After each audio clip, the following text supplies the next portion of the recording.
नमस्कार, मैं ओम प्रकाश सस capital TV Bihar के इस खास कार्यक्रम जोहार झारखंड में आप सबका स्वागत है। आज मैं बात करूंगा झारखंड की राजनीति, चुनावी राजनीति और विधानसभा की राजनीति के इर्द गिर्द जो हो रही गतिविधियों के बारे में।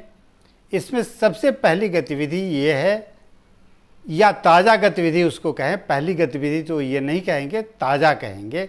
ताज़ा गतिविधि ये है कि लंबे समय से कैबिनेट का एक्सपेंशन क्या कहें, बल्कि एक दो सीटें जो खाली पड़ी हुई थी उन सीटों को भरने की कोशिश इस बार की जा रही है।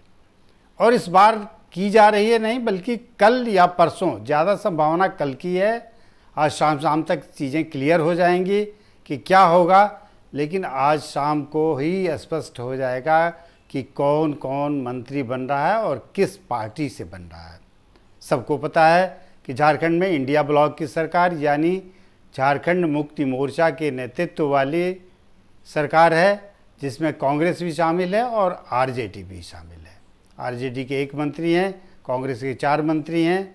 2 मंत्रियों के पद खाली हैं, चूँकि झारखंड में जो संख्या बल है विधायकों का, उस हिसाब से 12 मंत्री होने चाहिए, लेकिन सीएम समेत अभी तक 11 मंत्री थे। और उन 11 मंत्रियों में भी 1 मंत्री आलमगीर आलम हाल ही में कैश कांड, टेंडर घोटाले में जो पैसे पकड़े गए उसके आरोप में जेल चले गए हैं। उन्होंने इस्तीफ़ा दे दिया है और इस्तीफ़ा देने के बाद वह पद रिक्त पड़ा हुआ था। अब सवाल ये उठता है कि एक्सपेंशन तो होगा, लोग शामिल भी किए जाएंगे, लेकिन चुनावी गणित के हिसाब से सारा कुछ होगा। इसलिए कि विधानसभा चुनाव सामने है, 4-5 महीने ही जो भी मंत्री बनेगा बन पाएगा।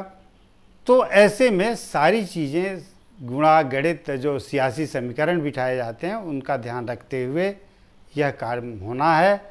और चंपई सोरेन ने कल ये स्पष्ट कर दिया कि 1-2 दिन में ये काम हो जाएगा। उसके बाद से ये अनुमान लगाया जाने लगा है कि किनको किनको मंत्रिमंडल में जगह मिलने वाली है। तो हम सबसे पहले बात करते हैं कि झारखंड में जो कांग्रेस के कोटे में मंत्री का एक पद था आलमगीर आलम का, वह खाली हुआ है। इसलिए स्वाभाविक है कि उस पद पर कांग्रेस की दावेदारी होगी। और कांग्रेस की ओर से जो सबसे चर्चित नाम अभी है वह है डॉक्टर इरफान अंसारी का। डॉक्टर इरफान अंसारी लंबे समय से पार्टी से इस बात से नाराज़ चल रहे थे कि उन्हें मंत्रिमंडल में जगह नहीं मिली। पहले मंत्रिमंडल में भी नहीं मिली जब हेमंत सोरेन नेतृत्व कर रहे थे सरकार का, और दूसरे मंत्रिमंडल में भी जगह नहीं मिली जब चंपई सोरेन सीएम बने। तो इस बार लगता है कि इरफान अंसारी की मुराद पूरी हो जाएगी। और इस मंत्रिमंडल के विस्तार के बारे में 2 दिन पहले ही हेमंत सोरेन से मिलकर कांग्रेस के झारखंड प्रभारी और हेमंत सोरेन की पत्नी जो गांडेय की अब विधायक हैं, मिलकर उन लोगों ने राय मशवरा किया और हेमंत सोरेन ने कैबिनेट एक्सपेंशन की अनुमति दे दी है। दूसरा जो नाम कांग्रेस कोटे से चर्चा में है वह है दीपिका पांडे सिंह। दीपिका पांडे सिंह संथाल परगना इलाके से विधायक हैं। और एक नई जानकारी उनके बारे में ये है कि दीपिका पांडे सिंह को कांग्रेस ने गोड्डा से लोकसभा चुनाव का उम्मीदवार भी बनाया था, लेकिन आखिरी वक्त में उनका नाम काट दिया गया, उनका पर्चा वापस ले लिया गया और प्रदीप यादव को वहाँ से उम्मीदवार बना दिया गया निशिकांत दुबे के खिलाफ, जो बीजेपी से लड़ रहे थे। इन तमाम चीज़ों के बावजूद 2 नाम जो मैंने बताया कि दीपिका पांडे सिंह, इरफान अंसारी का नाम चर्चा में है। एक और नाम बड़े ज़ोर शोर से चर्चा में है बैजनाथ राम का। बैजनाथ राम विधायक हैं लोहरदगा से, और वो पिछली सरकार यानी हेमंत सोरेन की सरकार से ही उनके मंत्रिमंडल में शामिल होने की चर्चा होती रही है। चूँकि वो अनुसूचित जाति से आते हैं, इसलिए उनका एक हक और कोटा भी बनता है। लेकिन न हेमंत सोरेन ने उनको जगह दी और चंपई सोरेन ने भी उनको मौका नहीं दिया। तब से चंपई सोरेन ने मौका नहीं दिया, वह तो एक और बड़े दिलचस्प किस्म की बात है कि कैसे मौका नहीं दिया। हुआ ये कि राजभवन में जब चंपई सोरेन को शपथ लेनी थी सीएम पद की, उसी दिन जिन मंत्रियों को शपथ लेनी थी उनमें बैजनाथ राम का भी नाम था, और राजभवन से बैजनाथ राम के लिए सारी तैयारी हो भी चुकी थी, वो चल भी चुके थे घर से।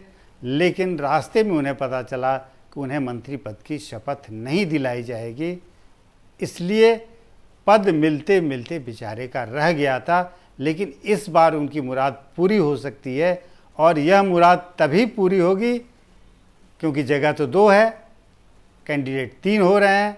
तो कांग्रेस में एक मंथन यह भी चल रहा है कि अपने किसी एक मंत्री को रिप्लेस करके, जिनका परफॉर्मेंस बेहतर नहीं है या जिनके बारे में फीडबैक पार्टी के पास अच्छा नहीं है या संगठन का फीडबैक अच्छा नहीं है, उनको रिप्लेस किया जाए और एक जगह बैजनाथ राम के लिए बना दी जाए।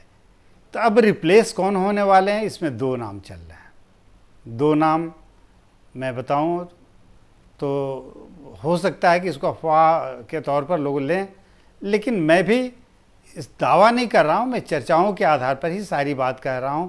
वो 2 नाम में एक नाम है स्वास्थ्य मंत्री बन्ना गुप्ता का, उनको कांग्रेस इस बार बदल सकती है। बन्ना गुप्ता के बारे में कई बार कई तरह की चर्चाएं, शिकायतें होती रही हैं।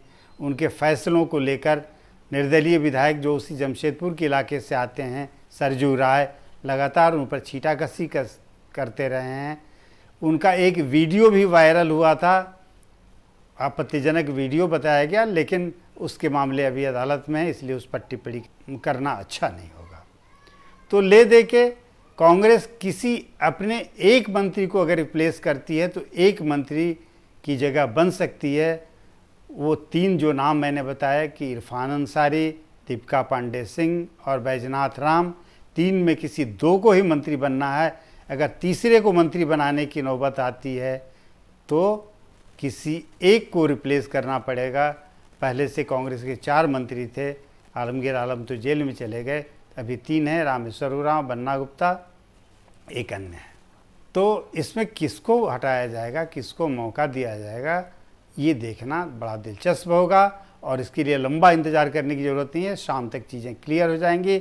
कल बहुत हद तक संभव है कि कल शाम तक शपथ ग्रहण भी नए मंत्रियों का हो जाएगा। आज झारखंड की बात इतना ही, फिर हम लोग कल मिलेंगे किसी नए विषय के साथ। तब तक के लिए नमस्कार।